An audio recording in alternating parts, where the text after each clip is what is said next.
Hey guys, so I assume a lot of you want to jump on the Trevenant hype train, so might as well make a guide, right? So I'm gonna go over his moves, his hit items, his playstyle, go over gameplay, explain you some of his combos, and just go into detail on how to play this character correctly. And yeah, he's still quite squishy of a character, so he's a defender, right? But he's still very squishy. He's also a laner. We don't jungle with him. We can go top or bot lane. Doesn't really matter much. You have to more seem like an all-rounder, okay? He's like an all-rounder with a lot of sustain, but if you just go too deep, you also just still get blown up, so it's very, very important to know. But he offers now a lot of CC and a lot of damage. Curse got a huge buff, does a lot of more damage now. Also, his early game got much better since they buffed Branch Poke. Alright, start with the build and the hit items. So we will play Curse and we will play Horn Leech. That's my favorite combo. I explain later why that's the case, but basically Curse gives you 2 Horn Leeches and it's low CC. And yeah, I just don't really like Pain Split got buffed as well, but I'm not the biggest fan of it. I think Horn Leech just makes the character very, very strong. For hit items, I've heard this is my favorite bit so far: Focus Band, Muscle Band, and Attack Rate. So a lot of damage in it. Attack Rate is actually quite good in this character, because Curse, again, I can show it right here. Curse has very good scaling. It has a 41% attack scaling on 12 ticks, and the final it also has 164 scalings. You might ask, why not weakness policy? So pretty much 3 stacks of attack rate are much more early game as well than weakness policy will ever do. Trevenant has pretty low basic attack, right? So if you take 12% of these stats, it's not really a lot. So having 2 or 3 stacks of attack rate is already better, with a chance of even having more, right? You can have up to 6 stacks on this, which is a lot of more damage being added. But there's multiple things you can do with this character. You don't have to go this either. You don't have to go stacking. I think this is also totally fine still. We can go Focus Band, Muscle Band, Body Barrier. I just really like Muscle Band because you do auto-attack a lot, right? And it's just an item that does crazy damage when you auto-attack a lot over the course of the game. Also gives you better early game. You can also run, I tried something like this as well before, Attack Rate and Cookie. He does have a lot of HP percentage scaling. The only problem with this, your Curse will also do more damage to yourself, but you will also heal more in exchange. That's like the biggest issue with this item. But if you don't want to stack, you can still, I think, play this as well. If you just want to play bot lane, you know, if you want to stack, you probably should go top lane towards top lane. This I haven't really tried yet, but I don't think it's too good either. I think I'd just rather have the Muscle Band damage in, just for better early game. So there's a lot of things you can build him with. You can also just go literally full tank and maybe try something like this, you know. But yeah, or this. Like, this is, again, also a totally fine build. Body Barrier, yes, got nerfed, but it's still quite good item, especially on tanks, right? So you don't get bursted down as soon as you press a Unite move. But yeah, I've been mainly playing this, and I've got pretty good success with it. And for better item, we will go Eject button. We'll also talk about later why Eject button, but it's pretty much just a very good combo with Horn Leech. Being able to blink behind the opponents and Horn Leech then into your team, and to reposition with it is just very, very important.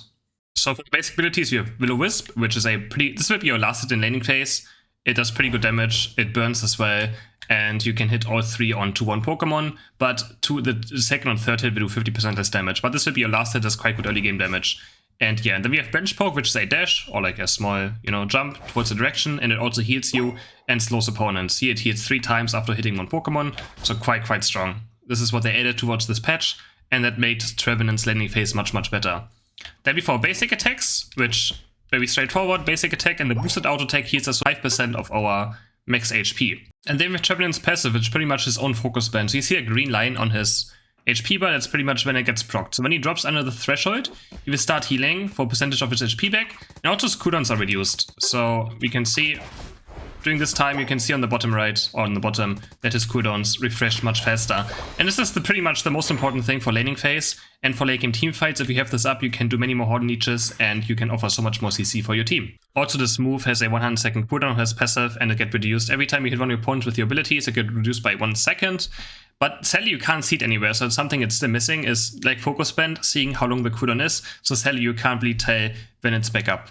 Alright, on level 5 you pick up Curse. So Curse is a very interesting ability. What it does is he inflicts self-pain, so he does take damage as well. Every second he takes 3% of his max HP, and we start dealing AoE damage in this entire area. And he also slows opponents, and the lower he is, the stronger the slow will be. And he builds up this orange bar, or like this purple bar, not orange bar, purple bar under him. And when you explode it, it also reduces it resets the cooldown of your other moves. So this Branch Poke, we explode it, we can Branch Poke again. And this is very important later on when we get Horn Leech. And this final hit will always do the same amount of damage, so it doesn't matter how long you charge it up. This entire charge up is just meant for, you know, resetting the cooldown of your other move. So you saw it was 800 damage during there, and now it still does also 813 damage. On level 7 pick up Horn Leech, and Horn Leech is a shove. you go into a direction, and you shove a Pokemon. And during this time, you will heal twice, or 3 times actually. You will heal, if you hit a Pokemon, you will heal 3 times. And the lower HP you are, the more you will heal. And you will also knock them up at the end of it. And every single basic attack for the next 3 basic attacks also reduce the cooldown of Unleash. So you can see the bottom right, I shove something, I have cooldown now, and now every single auto attack reduces the cooldown by half a second. Then Curse Plus just makes this much bigger area, so similar to Petted Dance, Curse Plus just makes the area much bigger. And for Horn Leash Plus on level 13, you just get move speed after shoving someone, so quite nice to reposition yourself, and it actually lasts a good amount. And now for Unite move, which is for sure a bit weird, but there we go. So we spawn this forest, we knock up characters, they get slowed as well, and then they get marked. You see this mark on top of him, it's kind of blocked right now. You see the mark right there, and all those, every ally that hits this, and also you yourself with the additional bonus. So it's very nice in team fights, very strong ability as well. And it also shields. For every Pokemon you hit, you get a shield. And this is also another reason why Buddy Barrier is nice, because there's another effect to it. If you shield it from his Unite, or if you have a shield where his Unite is gone, you also heal for 50% more, or you have 50% increased HP recovery. So if you drop it after your half HP, you can heal up to full HP very fast. Alright, let's talk a bit about this combo. So how do we use Kern and Horn Leech? So pretty much is, you build up your curse, you Horn Leech someone, then you will start exploding when it's on full charge, and you can Horn Leech instantly again. You can start auto-attacking, you get more cooldown reduction, and then you can do the same thing again as well. So very important that you use 2 Horn Leeches, and you wait until it's max charge, right? And you build this up by, again, basic attacking and taking damage. And it's pretty much the basic combo of how you want to use Horn Leech and Curse. You can also obviously activate it early. You can Horn Leech someone, activate Curse, auto-attack a few times, then you wait for your next Horn Leech to come up, then you Horn Leech again, you Curse, and get another Horn Leech. And this is pretty much the basic combo of Trevenant. Here are some highlights as well on the Curse Horn Leech combo, so you can see how much it can do. And we just wait for a Horn Leech here. We have a maxed out Curse, so we wait for a Horn Leech to come back, we pop our Curse, and we can Horn Leech instantly again. Then our passive is procced, we get another Curse, and we Horn Leech again out. Then we pop our Curse on the full purple bar, and we Horn Leech out again, and we are out. And in this clip, you can see how much sustain he actually has. Look how long I will be able to tank these. So we can do Horn Leech, we pop the full curse, and we just start auto-taking. It's very important to keep auto-taking with this character as well, to proc your healing. We pop another curse, we Horn Leech in, pop our curse, Horn Leech in, basic attack to get our next Horn Leech. Then we have curse back up, we use our curse again. we just bully this owl so hard under his own goal, and we have so much sustain. And we're still totally fine. We pop another curse, keep auto-attacking. Of course, you have to be careful though, since your curse can kill you as well. And we pop it again, have another Horn Leech. And yeah, so you can see how much sustain this character can have, and it's absolutely amazing how much he can actually live in these scenarios as well. He's very strong in 1v1 or like in small skirmishes. It's just like if you're against too many characters, obviously he dies fast, but in these scenarios he's absolutely amazing. Also, fun thing you can do with eject button, you can eject button while you are traveling with Horn Leech. So very cool combination. You need to have this though. I don't know if it works without this option. Let me show it very fast. You need to have this option where you go into a direction of your left cursor. Here, move aims, follow direction. So with my left cursor, right, if I use only my left joystick, I can blink towards the direction I'm walking. And you need this to aim. So you can see the aiming there. And this can catch a lot of people off guard. It's a very nice combo. And you can just change direction very easily. You can even go back in time. So you can Horn Leech onto someone and then Horn Leech it back into your team. I will show a clip right now. Here's another Horn Leech eject button. There we go. So very fast, very straightforward. We Horn Leech and then we eject button to the guy. And they just can't react to it. They don't even know that it exists. And we catch them off guard. For Trevenant early game, there's pretty much 2 ways we can play it. Either we fight our opponents and try to proc our passive to be very aggressive, or we just go for back, A-pumps and look for stacks. If you play for stacks, it's all for stacking. If you don't go for stacks, you just instantly go to fight level 1, like here. You can see how strong we are. We proc our passive, and we just completely destroy this guy, and now we go for some more stacks as well. Again, but it only matters if you play stacks. You should go top lane, so if you play attack weight, or maybe cookie as well, but mainly attack weight, you want to do this. Otherwise, you just always fight your opponent as much as you can early game. And again, Will-O-Wisp is a great last hit, and it will be our main last hit for pretty much the entire early laning phase. And I'll be going over some full gameplay. In this game, I did something different, right? I was also 1v1 on top lane actually in this game, which doesn't happen quite often, but it was still a pretty good game. We just ignore the first thing, the Corpfish fight, and then we start going for these back A-pumps. And yeah, if you play against the tech weight top laners as well, you can do pretty much the same. He's also mirroring me, the enemy Talonflame. I could just decide to fight him, but I'm just taking these 3 tech weight stacks because as soon as I get Curse, I will do absolutely massive damage. So we are very happy with this trade. Gonna take these back APOMs. So again, there's two ways of playing it. Either you fight your opponents. Again, if you don't play stacking items, fight your opponents. If you play stacking items, you can fight. You can decide to fight, or you can decide to what I just did, walk around, go score, and then fight the bottom APOM and then the top APOM. And often there's also, you can still fight the enemy guy on the bottom APOM, and we use our Will-O-Wisp to last hit. Again, it does if you're melee onto someone, Will-O-Wisp does very good damage for early game, and just go into try mode, practice mode, and see how much damage it actually does, so you get a good feel for it on how it works. Here with our branch poke, we actually get our last hit. Now we have our curse already unlocked, and with starting, you can already see it does very good damage. We branch poke in, I tried to blink him there and get the final damage in, but sadly couldn't get the kill. He does get to his goal quite early. And then you can detonate curse early. Obviously you don't want to detonate it too early because then you lose a lot of damage over time. But if you want to finish something off, also it's very good for last hitting because it does pretty good damage. Here we just again go for him, we auto attack him a lot, try to proc our boosted auto attacks as well, so we sustain back up. And you can detonate it early just to get the last hit, like, yeah. Now we just stack up, already have almost full attack rate stacks, and it's going quite good so far this game. And yeah, the only problem with this is that on top lane, you might not get level 7 sometimes. Like on bot lane, it's much easier to get level 7. But it's very hard to get attack rate 6 on bot lane, especially because there's a lot of, like, let's say, Ninetales, Pikachu, Supers on bot lane as well, which makes it very hard to stack against this Pokemon. You pretty much just can't really walk up.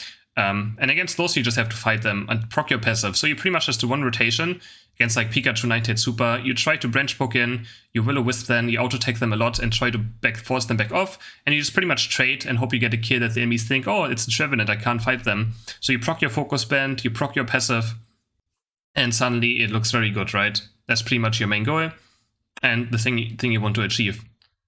And now we just fight him as well. We're almost level 7. For level 7, I can go bot lane afterwards, but if you play top lane Trevenant, you pretty much need level 7. You need your Horn Leech, otherwise you can't teamfight for the first Dreadnought. It's very impossible. And here you see the combo, we Horn Leech him, and but sadly he just goes actually back to my goal and says score sheet as well. So, but yeah, they could have double Horn Leeched him if I exploded earlier, but now I'm just going to rotate bot lane. We have a Hyperspace Super, so I'm actually going to have very fast rotation as well in. I'm going to look for a kill here. I'm going to Horn Leech this guy. I'm going to explode my curse, and bam, we get a kill. It already does really good damage since we have full stacks on attack rate right now, which means we do a lot of damage. Here I took the Hyperspace. I thought the cooldown on the bottom right, but I really thought it was so close of porting back up. I thought it would reset in time.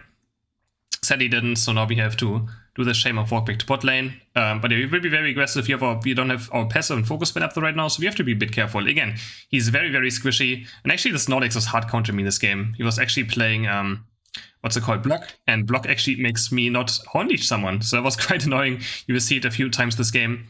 There we go. See? Absolutely just destroying me. That was so annoying. So you can still get kited quite a lot as well, so you have to be very careful. You're just going to be patient, Horn Leech this guy. It's going to start auto-attacking him. But yeah, you can still get kited, right? As you can see, you can still get kited quite easily. Going to start auto-attacking. We're going to try to heal up with our boosted auto-attacks. Again, they heal for 5% of our basic and max HP. Not basic HP, max HP. Going to take a quick hyperspace back to base. Going to full heal back up. And now we want to look for the double Horn Leeches, but man, this Snorlax actually just ruined my day in this game. We proc our curse though, and then we get another Horn Leech. I hit a nice Horn Leech here, we knock them up, but sadly, yeah, it's not enough. Our passive does get procced as well, but it's just not enough healing at this point when 4 people on me. And you can see the character is still very squishy, right? So you have to be careful. It's pretty hard to play against characters like Cinderace or just a lot of basic attackers that just have a lot of range that is hard to get to. Now we try to get level 9. Get our Unite move. Our jungler's not currently doing something yet, so I'm just going to take one buff just to make sure I get level 9. I don't think he minds it too much. He's currently doing top beast anyways. And yeah, we still want to be level 11 as fast as possible as well for the bigger curse. Level 13 is not that important, but obviously nice to have as well, right? You always want to be the highest level possible. Now we can look for fights. So Trevenant's Unite move also got buffed. It has much lower cooldown now. You find a nice Horn Leech on the Snorlax. And we just have to make sure we always keep auto-attacking him. I'm going to mark both of these here. Actually, I missed it on the Tunnel Flame. And now you see the Horn Leech blink. I kind of missed it, but with my eject button, I can redirect it, and I can kill this guy as well. Now we go on the Snorlax, popping my curse any second now again, so get another Horn Leech. But yeah, he does heavy slam out, and it's quite safe. So his Unite move has a decent lower cooldown now, so you can actually farm it quite back up, so you can use it much more often in the game. Here we see Greninja. Gonna pop our curse again, look for Horn Leech on him. But yeah, he tries to escape. And again, curse builds up by dealing damage and taking damage. So that's the way of building up your curse. Very important. Gonna look for these beasts now. It's also very nice for the beasts. Like we just Horn Leech out of them, pop our curse at some point. But again, we don't want to pop it too early, right? Because otherwise we lose a lot of AoE damage We Horn Leech the Talonflame. And actually it's so much nice CC. Horn Leech is such a good ability. I really like it. And I think this build is super fun to play. Take a quick hyperspace, go back in, we pop our Curse again. Our Unite Steady's not back up, but we find a good Horn Leech on someone still. But this knowledge is just so annoying. But we heal back up. Our passive was just proc now, so we still focus bend, so I'm quite confident I can win this. We do Horn Leech, we pop our Curse, we do another Horn Leech. But yeah, he does have Unite move up. And I'm just gonna run away now. I could have maybe scored here, but I wasn't sure. I only see 2 on the minimap right now, 3, so maybe someone could have been there. I'm gonna try and make it back to top lane to maybe defend our next goal in case someone wants to go for it. And this guy actually wanted to go for it. So we actually just be patient here, see what he does. Gonna eject button, try go after him. He actually tries to juke me here, but I saw him go in this brush. And yeah, we just kill him with our curse dot damage. And we get nice experience. See, my team also picks up Dread now. Now I know this guy's dead. I see 4 on the minimap on bot lane.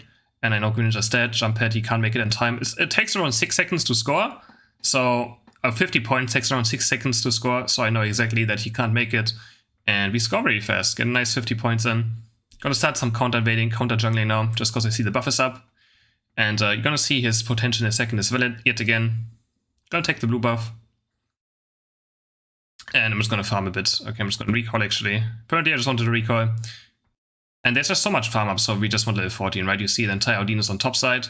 And I mean, the higher level I am, the more my curse will do as well, right? So, and the tankier I will be. So for sure, nice to farm. Again, the higher level I am, the more HP I have as well, which means our Horn Leeches and our passive and our Unite move will all deal more damage and heal more. So, now I see the opponents on bot lane. Just gonna recall very fast. Jump back to bot lane. And just look for something here. Heavy Metal is kind of annoying, so Duraludon always can block one of my Horn Leeches if it's up, but we still find him if it's on cooldown. We can always proc it with our Unite move and then look for a Horn Leech onto him as well, because our Unite move does knock up, right? So that's the best way of playing against Duraludon, is just looking for Unite move on him to make sure that Heavy Metal is gone, and then we can start Horn Leeching him into our team. Now, we have the Zapdos fights are kind of difficult. You just want to hit as many people as you can with your Unite move, obviously, and then you want to look for as many people to Horn Leech as you can. So, gonna look for the Zapdos. And you can always look for a flank angle. So right here, I'm just trying to see if I can Horn Leech someone into my team, playing it from the side. This is also by eject button. I'm getting blocked here, but I can just eject button. I Horn Leech back into the enemy team. I have a huge curse damage on right now. I hit a very big Unite, so my team just absolutely obliterates the enemy team. And yeah, we take the game. That's it for this guide. I hope you guys enjoyed this video. Don't forget to like and subscribe.